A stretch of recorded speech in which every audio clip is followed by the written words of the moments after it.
I really think it's bad for us as world leaders to be saying to people in the global south, for instance, that this is the best there is. It's not.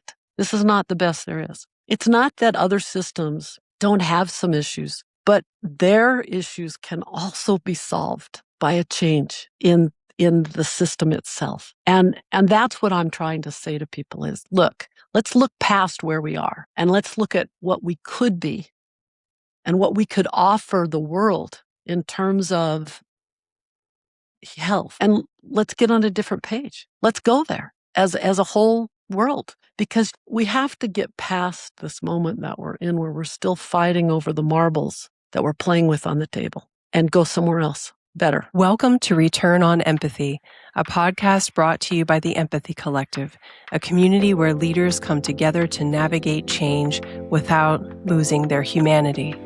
Whether you are a plant manager trying to humanize the factory floor, a small business owner wanting to build a strong culture that lasts, or a corporate executive striving to prevent burnout in your team, you belong in this community.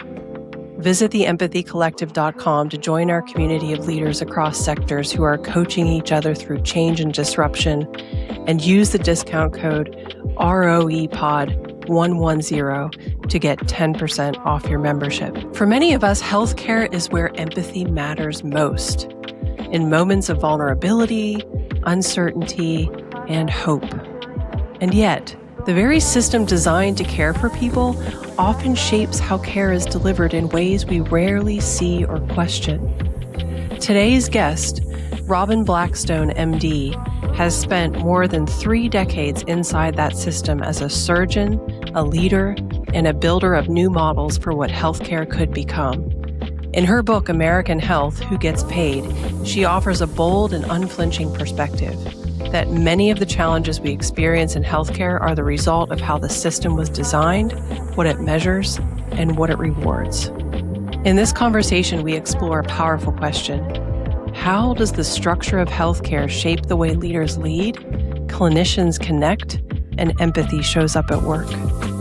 This is a conversation about systems, yes, but more importantly, it's a conversation about building a future where accountability, responsibility, and shared prosperity are the foundation of healthcare leadership. This is Return on Empathy. Welcome to the show, Robin. It is such a delight to have you here. I've been so excited about this conversation for a multitude of reasons. Your background as a surgeon, the work that you're doing now, just the energy that you bring to the room. There's so many things. So thank you for being here. And I'm really looking forward to learning more about you. Well, I'm really looking forward to talking with you also. Thank you for having me. So let's talk about you and your journey, because I know it's a really interesting one. So before we get into the core content of the conversation today around healthcare, I'd love to know, so you're a former surgeon. How did you end up in that career? Like, what did your journey look like? I sometimes think that the journey started so much earlier than that. When I was 4, my dad took a job in the Grand Canyon National Park as the superintendent eventually of schools there. And he started out as the principal. So we moved from this little mining town called Clifton, Arizona, to the Grand Canyon National Park. And I grew up living in government housing like everyone did there. There was about 1,000 people only that lived there. Our only library was at the school, which had 120 kids. And so in the summers, we didn't really have a library. And so we would save up our allowance to get books, and we would read everything we could read, like everything. It was just a magical life. It was a small community. Most of my class was Native American. I actually thought that when people were talking about really tough relationships between different people, they meant Navajo and Hopi. It never occurred to me there were all these other people out in the world, you know? And the other thing that happened during that time, which I think was really, there was 2 things impactful. One was I was a cheerleader in school. Of course, in this school, you were in the cheerleader, then you went and changed it into your band uniform and ran out for the halftime show. There just weren't any kids. I wanted to get some training in cheerleading, and so I signed up for this cheerleading class, and all of my colleagues were going to go with me. And then I was the only one who had a job. So they couldn't afford to go. So I ended up going by myself. I remember getting there, and I just didn't realize that the whole thing is a competition. Every day you compete against all the other cheerleading groups. So the first day there I was by myself cheering, no triple flips or anything. So I thought about it, and the next morning I had spied out the 5 best teams. And I went to the leaders of each of the teams and I said, look, I ended up here by myself because my colleagues couldn't afford to come. And I just wondered if I could borrow Anne from your group, like 30 minutes at the end of the day, just to do cheers with me. And we just have this makeup group of these 4 or 5 other people and me. All of the groups were so generous. They released their best people at the end of the day to go practice with me. So when it came my turn, all these girls came out from these different teams and we did the cheer together. But of course, that meant that they were all cheering for us because they were all from those groups, right? It ended up that they gave away 1 spirit stick at the conference and they gave it to me. And it's actually sitting in the corner of my room right now. I've had it all these years since I was 15. It showed me that sometimes you can't take what's given to you as a form. You have to look past it and you have to see what is really the goal. What is the goal of this? And how do I get there? Ignoring convention and all the things that you get taught, which kind of want to slot you into a certain space. But if you're open to really saying, what is that? And we're really seeing that in AI. When AI learned play chess and ended up beating Garry Kasparov, it was not because they learned from the chess moves that humans made. They just read the directions of chess and then made up their own rules. That's a very interesting thing because I share that kind of mindset, right?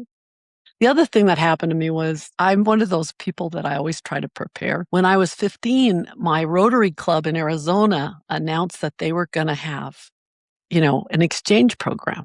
And they had 3 places you could go that first year. So normally you apply when you're a junior in high school, but I was like 9th grade. So I decided that I would apply. Said I could practice my essay, I could practice my interview. And then later when I was old enough, I would get chosen. So this was my plan. So I did that and I got chosen the first year. So when I was 15, I came home and I said to my mom, I'm going to go to Japan. And she goes, what? And I said, yeah, I applied for that program. She goes, yeah, you got it? And I said, yeah, I got my first choice. So I'm going to go to Japan. She goes, why? And I go, there's something really interesting about Japan. It's really interesting to me. So I'm going to go there. And I think I'll go to Europe eventually, but I want to go to Japan. So I ended up at 15. Back in those days, you could travel by air without any kind of escort. So my dad dropped me off in the front of the airport in Phoenix. And I went in and ended up in Tokyo. At the end of that trip, they asked me if I would give a talk at the Rotary Club. I said, absolutely. I'd been at Hiroshima. I'd traveled all over. I was really, really excited. So I wrote the speech. We translated into Japanese. I memorized it in Japanese. It was maybe 15 minutes. I get to the Rotary Club venue. There's thousands of men, thousands. I said to Mr. Saito, who was my host, I said, Mr. Saito, who are all these people? He said, it's the Rotary Club of Fujisawa. I said, all these people? And he said, yeah. How many people are in your Rotary Club? I said, 20. 20 people in the Grand Canyon National Park. And then he looked at me, he goes, you don't have to give the speech if you don't want to. I said, oh, no, sir. Now I have to give the speech. Like there's no option. So I got up and I gave this speech in Japanese. And I had just turned 16. It's one of those things that you realize that when you're called to the moment, the whole thing is to try to communicate with the people that are listening in a way that they understand you and you understand them. And that's really stood me in good stead throughout my whole career. honestly. It's such a cool story. And I don't think I knew that story about you. So I'm glad you shared it with me. I think last time I talked to you, you started with how you got into becoming a surgeon. I think you shadowed someone. You also told me, I definitely want to hear the story about sewing your own clothes as a child. Oh, yeah. And how that relates to surgery. It's so funny because when you look back on your own trajectory, you realize there were certain things. When we lived at the Grand Canyon, we didn't have any stores to shop for clothes. And so, if you were going to the prom, it meant you were making your prom dress. Like, that was just the deal, right? And so what we do is my mom would take us to Phoenix if we were lucky because they had big cloth stores and you could buy cloth and you could buy patterns. And I started out, with simplicity patterns and worked my way up to Vogue. Now, of course, I couldn't wear Vogue anywhere around where I lived, but the challenge of making it was great. But what I learned mostly is that there's all these different kinds of cloths. Wool and cotton, most of us know. Linen is a little different, right? The silky ones that look so cool, like satin and silk, but are so hard to sew on. It's really hard to use those materials. And what I found out was the human body is very much like materials. Sometimes you go in to operate on a patient and the inside of them is like cotton or wool. I mean, you can pick things up, you can move them around, you can cut them and sew them, and it's great. They're going to heal fine. Then you go into someone who's been subjected to chronic disease for years. They're diabetic.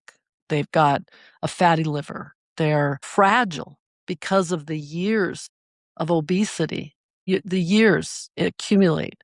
And when you go in to operate on them, every move you make has to be so gentle and so specific.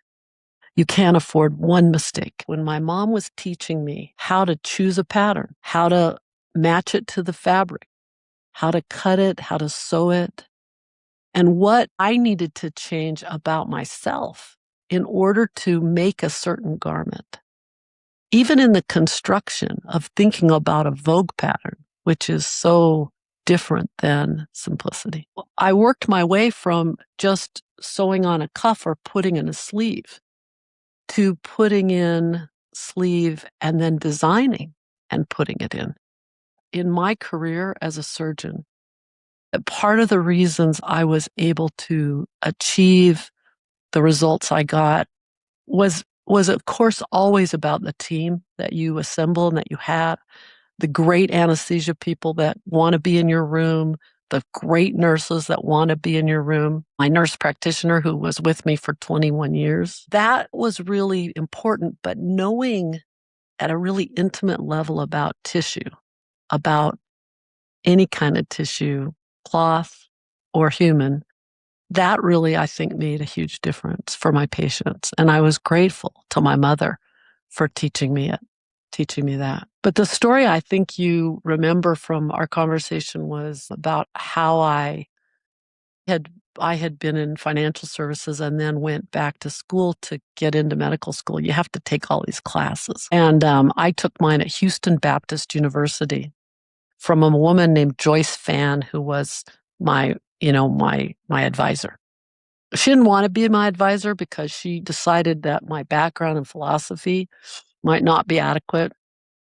I remember our first meeting, I said to her, she goes, "Well, how do you even know you can do science?" And I said, "You have to be a scientist to do medicine?" And she says, "Well, yeah." And I said, "Well, how do you tell?" And she says, "Well, you take my organic chemistry class this summer, both semesters. And then I'll talk to you at the end of the summer."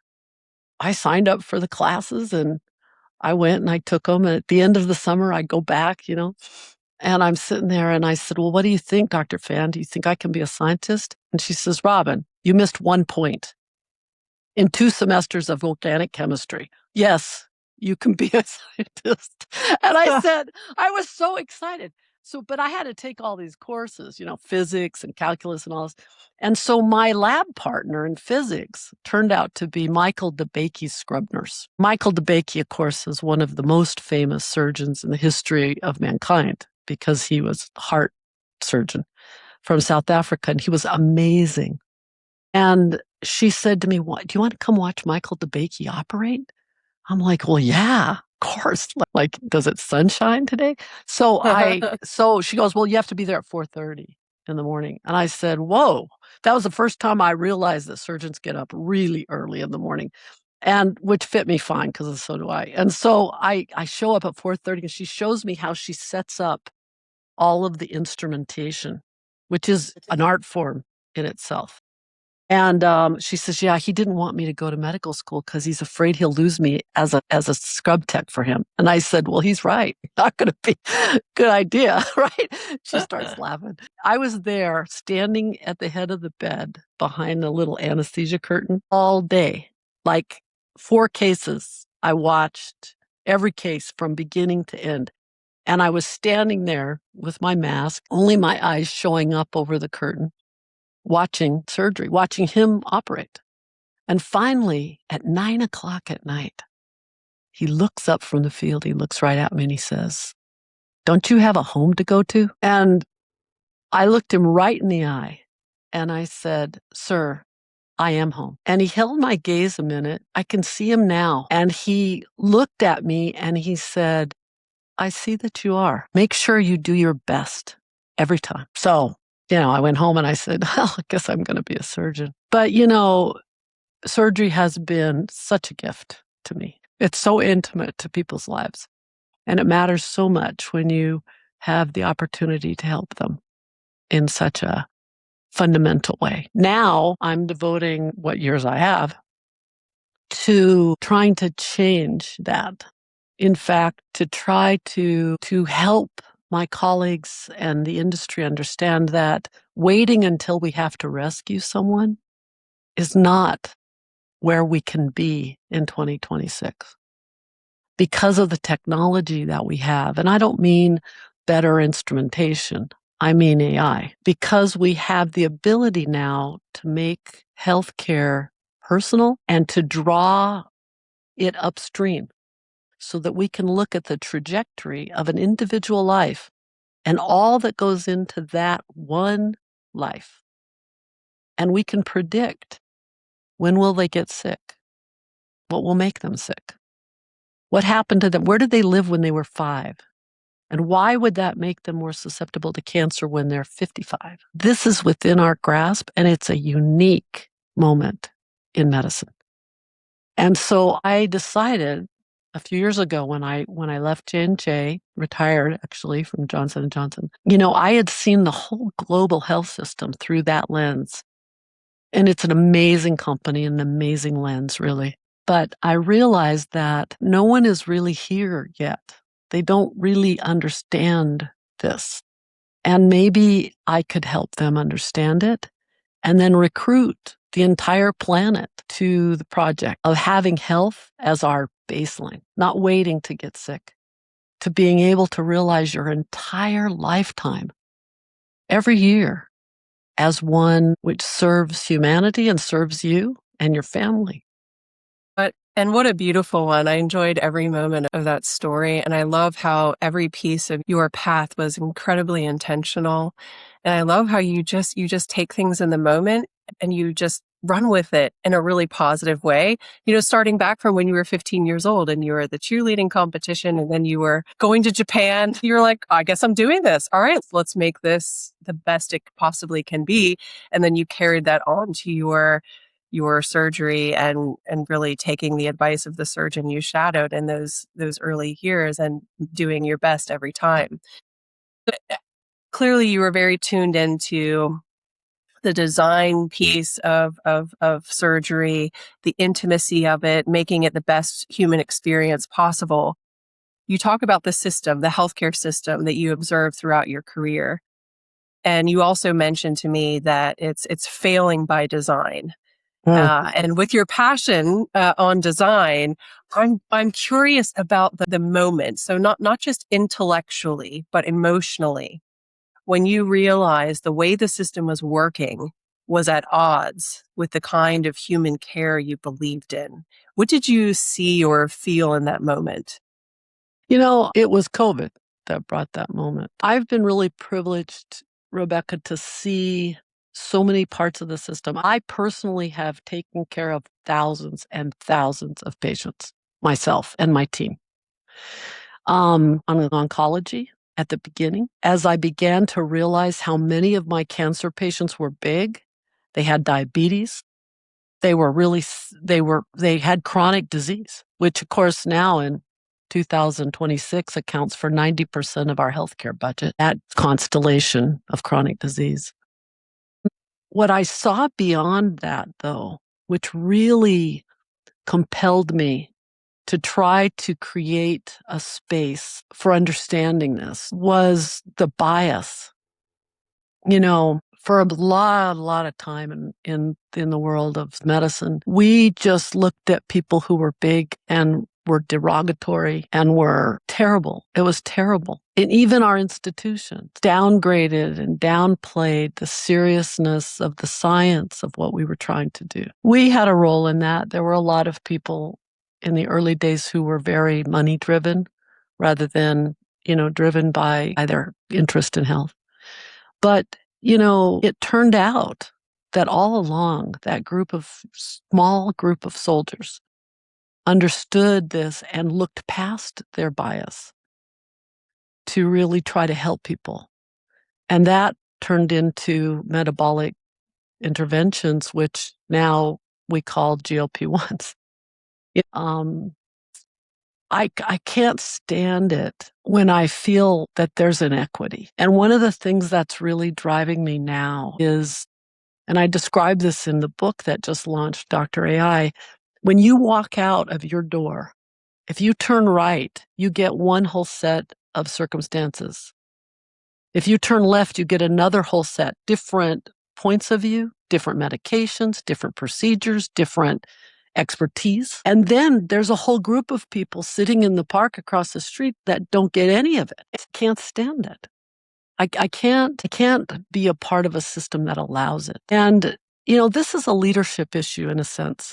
We're stuck in a paradigm that really developed over centuries to be this kind of system we have, which is twice as expensive as anybody else on the planet, delivers half the outcomes. If you're Jeff Bezos, who's and his wife are sponsoring the Met Gala, which is interesting here, very controversial. But if you are that guy, you can get whatever healthcare you want today. They'll come to your house. It's a whole different thing. But to the people that are working in this country every day, it's terrible right now.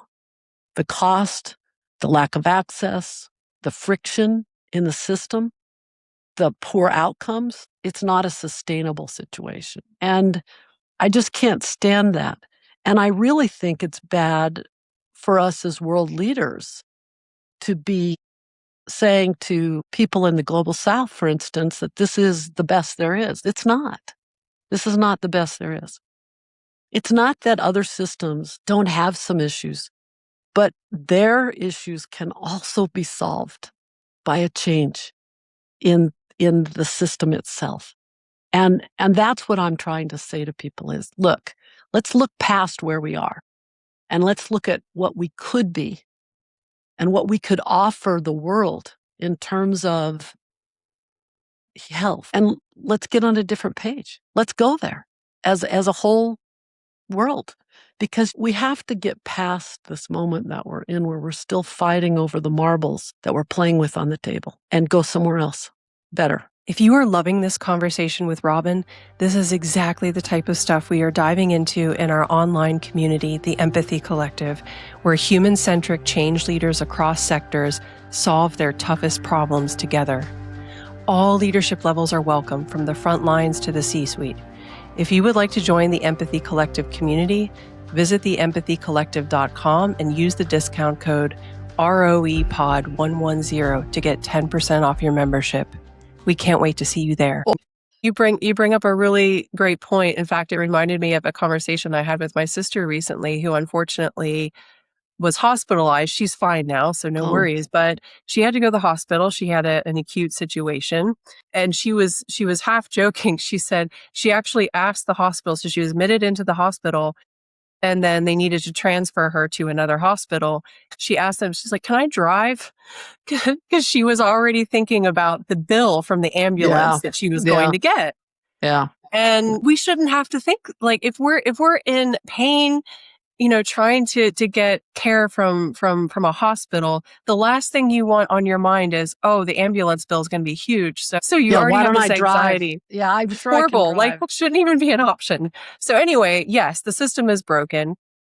As you were talking earlier about how some colleagues were very focused on the financial aspect or the financial impact of their work versus the care piece. And I want to talk about that further because I know we all believe, and I've talked to other physicians on this podcast, no one goes into healthcare not wanting to take care of people. That is clearly the mission. When you go into this profession, that is what you want to do. But the system shapes you in a way that you start driving towards the goal of making money.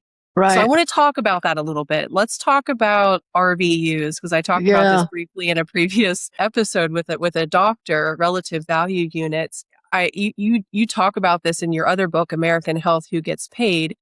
Yeah, I do. And you talk about how RVUs turned the currency of medicine into episodic productivity. Right. So what does that system train clinicians to ignore, suppress, or override in themselves at the human level? I personally think that this is at the core problem with burnout. We hear the words burnout a lot when we're talking about physicians. And we hear now a new term called moral injury. And it's assumed that physicians make a lot of money. And some of them do, truthfully. But the truth is that the average physician gets out of medical school with about $250,000 to $270,000 of debt. If you're a person who's deferred family, or you're going to have kids maybe starting to school, and you get a job in healthcare, but by the time you get done with the taxes, because you're in a high tax bracket, and then you get done with paying your loans, it really doesn't amount to as much.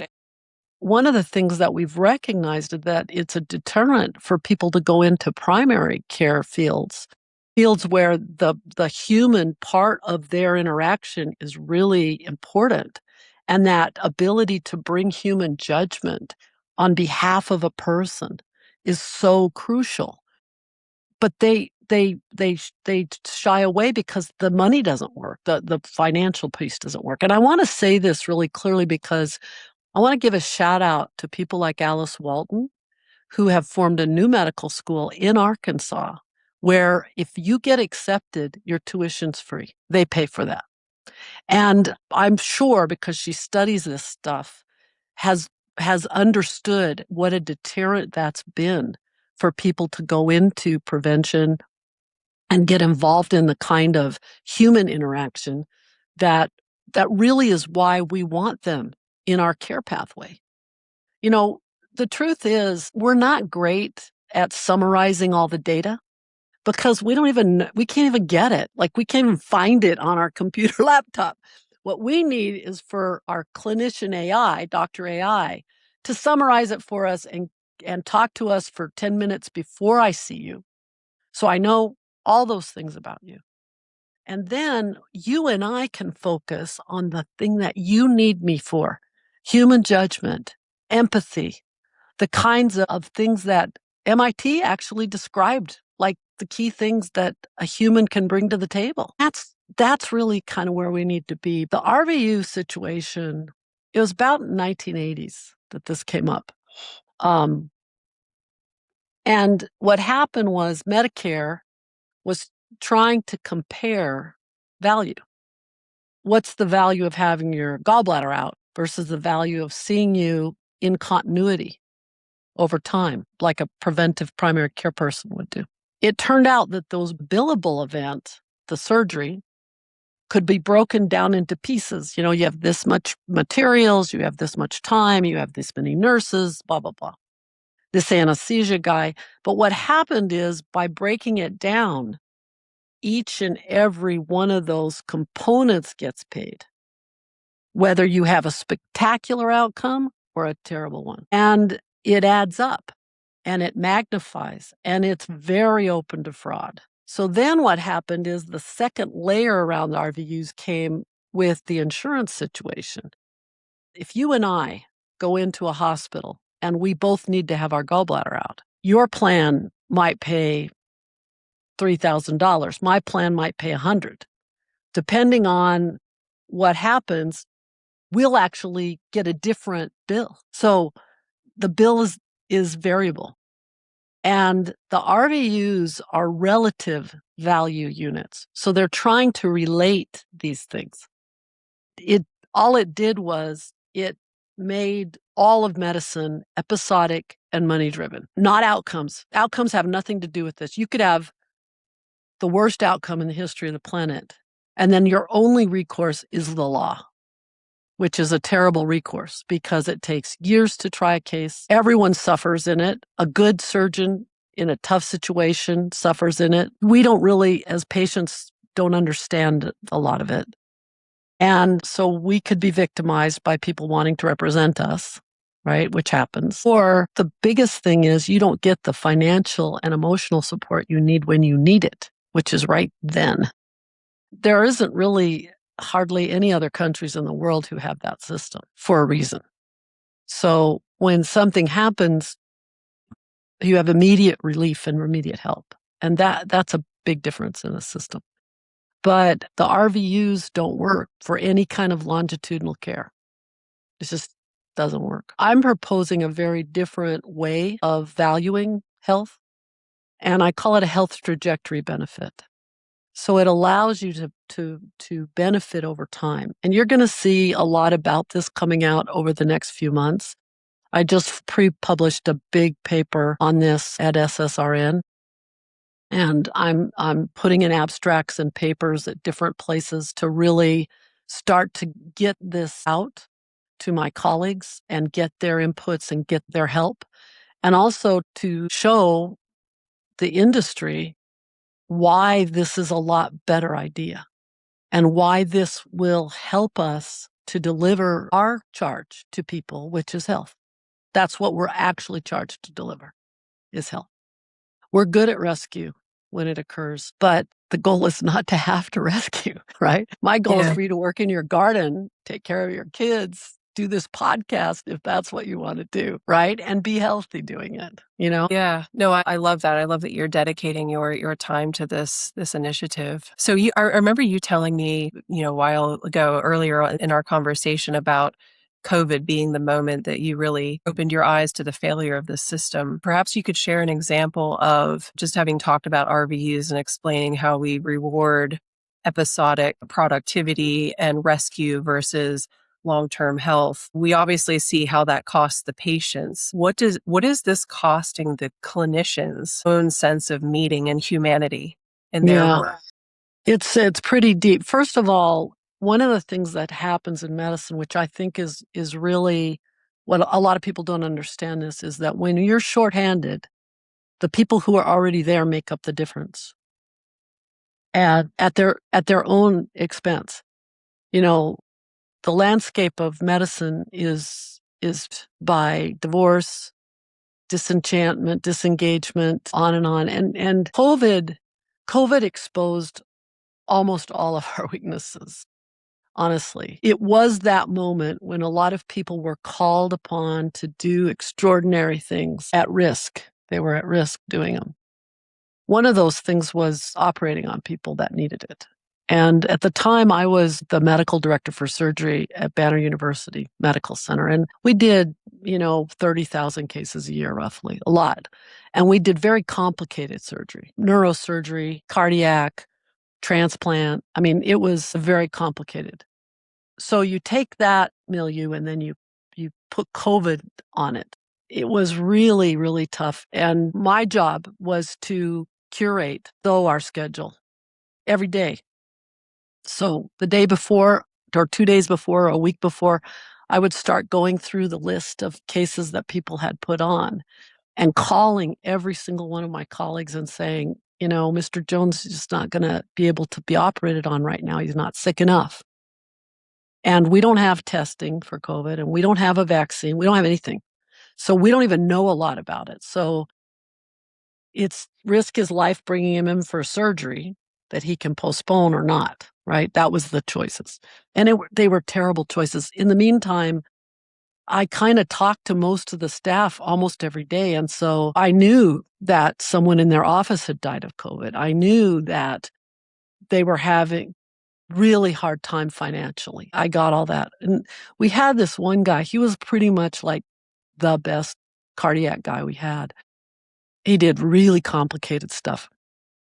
And he had this case on, and I called him and I said, you can't do this case tomorrow. This guy's not sick enough and could get COVID, and then that wouldn't help him. He starts yelling in the phone and he goes, what am I supposed to do then? Because, one of the things about us is we really bought into what we're doing. Like, we're really into it, right? And so not doing it's hard. Like, that's what we do. And I said, I think you should go home and play Monopoly with your kids. Dead silence. He goes, we don't have a Monopoly set. And he was being kind of mean. And I said, you do definitely have a Monopoly set. I'm 100% sure of it. And if not, someone on your block has one. So go home and play Monopoly. So the next day I'm on the phone with him again. I'm on the phone with him every day. And I call him and I go, hey, the guy with the mitral valve, like, you're going to have to operate on him. And he goes, great. He goes, I have a big problem with you. And I said, really? He said, over what? And he goes, why didn't you tell me to get the utilities and the railroads and the hotels? I got killed. I kept getting killed. Like, we were 4 or 5 games in before I figured out what was going on. So, about a year and a half later, I was out in Hawaii because I was getting ready to transition to come to JJ. And I round this corner in this trail I'm running down, and there he is with his 2 kids who are yelling at him about getting out on the paddle boards. His wife, who's hanging on his neck, he's lost like 40 pounds. And I stopped dead and he looked up and he goes, Blackstone. And I went over, I met the 2 kids, met his wife. I said, you look pretty good. He goes, we downsized a lot. I look up, he's staying at the Four Seasons, and I'm going like, not that much. And he starts laughing. And he goes, no, we did. We really, Ferrari's gone. Like, we're like in a whole different mode now. We play a lot of Monopoly. We call on these guys and women to step into the breach, but it's very expensive for them on a human level. And, we keep calling them heroes. They're not that. They have an echo of moral injury, and they are burnt out with the system. So it's particularly hard when someone like me comes along and says, we got to change this, even when they know it's true. And they want to do it because they want to be better for the people they serve. Truly. I haven't really ever met anybody who's not like that in my profession. And that includes, Rebecca, all of the people that we also count on, like my nurse practitioner. I mean, she was with me for 21 years before I transitioned to industry. One day she comes in and we're operating and she says, I decided to get my doctorate, big announcement, beginning of the case. I'm working away. I don't say anything. Pretty soon, the anesthesiologist pulls the drape down and looks at me. And I looked up and he goes, are you going to respond? I said, good. I said, we need another doctor in this room. I said, besides which, I said, I just want to mention one thing. She goes, what's that? I look up at her across the table and I go, I don't really hang around with people who make bees. I'm just saying. And she says, no worries. I go, I figured not. So then she says, I need help with figuring out my thesis though. And I said, really? I said, when's the last time you were at Harvard? And she goes, I've never gone to Harvard. I said, well, we're going to go to Harvard because they have this guy. And he's been talking about value in healthcare. And he says, he's really famous. He's teaching this class at Harvard, executive education. I said, we're going to go to Harvard. We're going to take that class. And then you can do value-based, assessment of our practice and talk about chronic disease and in your thesis. I said, I think it'll be a winner. She goes, I think it'll be really fun and it's in our field. I said, yeah. So we did that. The two of us went to Boston and we went to this class. And I ended up on a paper with those guys, but she ended up doing her whole thesis. And of course, she got the best thesis of her class. So it was really great. Yeah. And I went up there. I went up there for her defense, for defending the thesis, so that I could hear it, you know. And she's got a whole story about that. But you know, that mutual support that we had of each other and our team that worked together, it was really made all the difference for me in terms of being able to, you know, work at that level for so long, because it's pretty intense.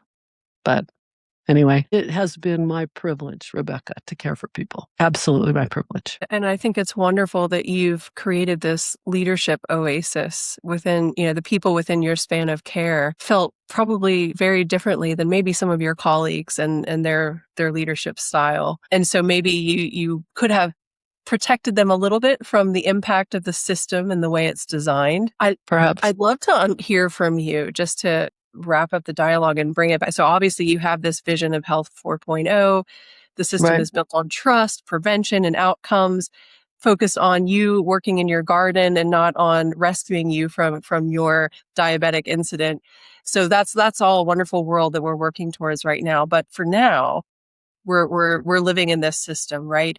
So for another leader who's out there in the healthcare system, who's feeling stuck, or any system really, who's feeling stuck inside a system they didn't design and it's not working for them, what is one small everyday way they could choose empathy differently, even when the system doesn't necessarily reward it? What would your recommendation be?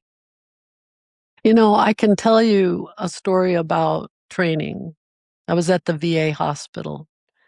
And I was there as a resident. I was the third year resident on the service. And it was hard training, you know. And I was one of few women in the whole thing. And so what I remember is that when I'd get really pushed, as I call it, and I would go and see patients at night. So remember this specifically at the VA, and I would go, you know, to the unit where patients were that were surgery patients, and I'd look in every door. I'd look in the door, and I'd see somebody in there awake, you know, lying awake, worrying. I'd go in and to talk to them, and I'd just sit down and I'd introduce myself and say, you know, I was just coming around to see how everybody's doing over here. How are you doing? And because I think the best of us are always grounded in that human relationship and the care of an individual. I think when you go back to that and get in touch with what that was that drove you there, even in the smallest of ways, that act of humanity rescues you. It preserves your ability to be empathetic. And that's the thing that we lose when system beats us down.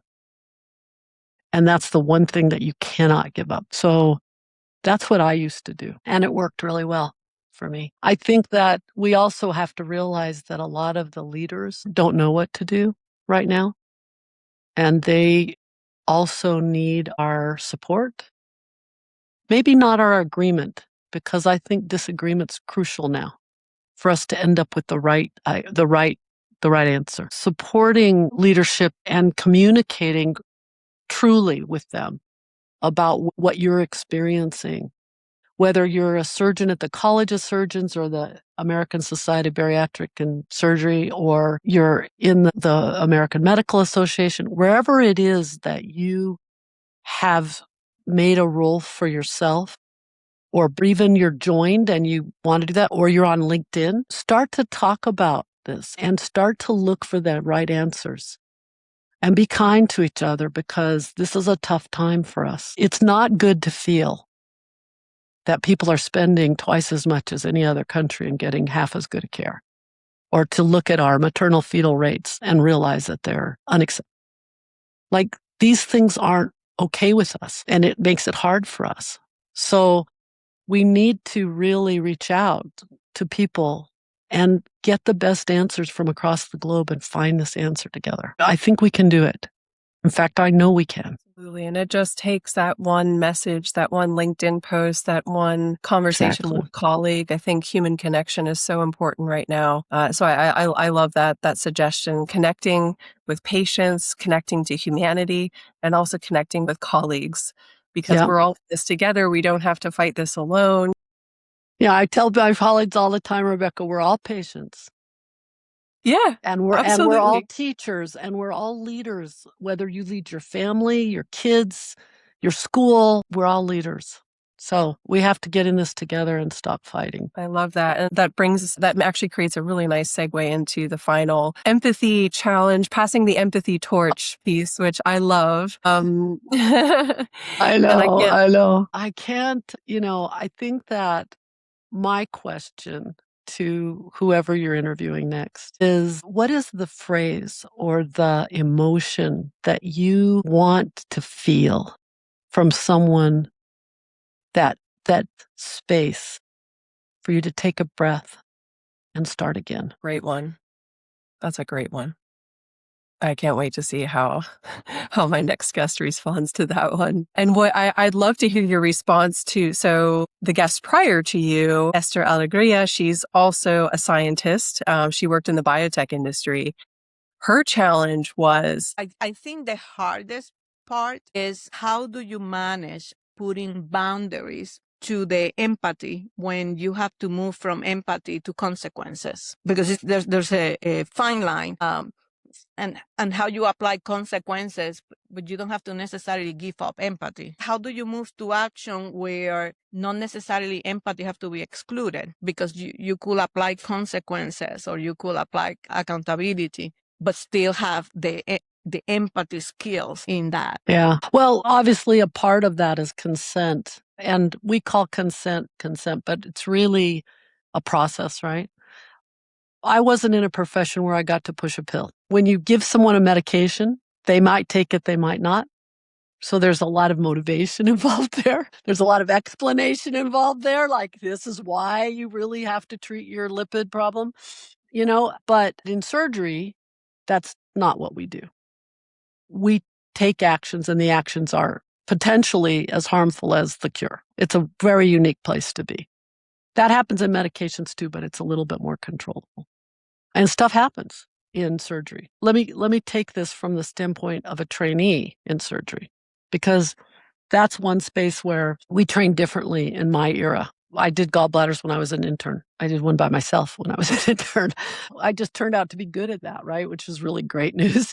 But that accountability is also is a joint project between the person who you are taking care of and you, between the med tech instrument or the pharmaceutical instrument you're developing and you. There's a shared accountability between the two. So in medicine, it's the person I call the health principal, the person whose health is really at risk and whose life is really at stake. That person and the health ally, who is me, it's our job to take accountability together. What I think is hard is when we think that the fault, the responsibility is just on the physician or the nurse practitioner or the physician's assistant, and that we're sheep. We don't have any autonomy. And the world that I want to move towards, and I think we should move towards, is where you do have autonomy and accountability for your own part of the equation. And that shared accountability is a much healthier place for both of us to be. And I think that empathy flows naturally when accountability is accurate. Well said. Well said. Because I feel like so many leaders think that they are separate. You have one without the other, but really they go hand in hand. They go hand in hand. As you just so eloquently said. Well, thank you for the eloquent part. Well, this has been I learned so much from you today, Robin. And wow, your personal story is incredible. From your childhood onward, and now what you're doing beyond your career as a surgeon. what a legacy you are leaving for this world. I mean, just amazing. So hats off to you. Thank you. Thank you very much. There were a lot of people involved in this person you see before you. It wasn't just me. It's like kind of a village, you know? Well, and that's what makes your work so powerful, because you saw the power in the collective. I do. And bringing the team together now to more make than the ever. magic happen. Strangely, right? Because of the moment we're in. But yeah, I really do. So I'm going to try to make that happen if I can. And I'll need a lot of help. So all you allies out there, get on it. Let's go. Yeah, let's do this. Let's help Robin. If you want to learn more about Robin, her website is robinblackstone.com. She just released the book, Dr. AI. I read her book, American Health, Who Gets Paid. I learned a lot about our healthcare system as a non-clinician, just reading this short book. So I highly encourage it. Thank you for your great work. And thank you for being with me today. Thank you. Thank you, Rebecca, for all you do. It's very important work you're doing here. Appreciate you. If you enjoyed this podcast and would like to hear more, please subscribe wherever you'd like to listen to podcasts. And if you would like to join the Empathy Collective community, where leaders are leveraging empathy to drive profit through employee empowerment, visit theempathycollective.com and use the discount code ROEPOD110 to get 10% off your membership. Life is too short. Let's take care of each other at work, so that together we can make this world a better place.